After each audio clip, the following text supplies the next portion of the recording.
Lepas dah jadi macam ni, inilah hasilnya. Kita tinggal tapis ni. Tapis pula.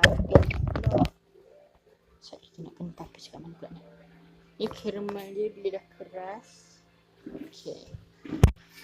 Kita tapis supaya sedap-sedap roti ke krim ke dia takkan masuk sekali dalam tu.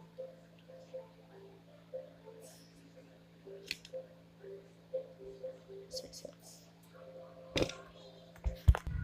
Okay. Okay. Sekarang korang kena make sure yang dekat dalam ni tak ada sedap-sedap. Okay, macam ni.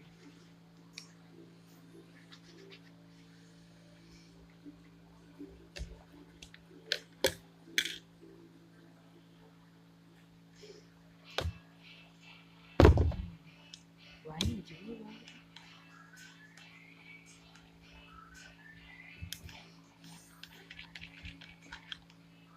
Ada air lagi.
Korang dah tapis macam ni, kita tinggal masukkan dekat dalam caramel.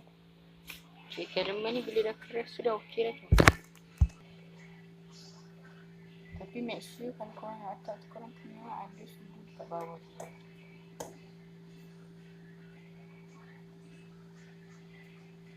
Ni ada cheese sikit tu, tapi cheese dia agak lembek sebab nanti kita letak sudu.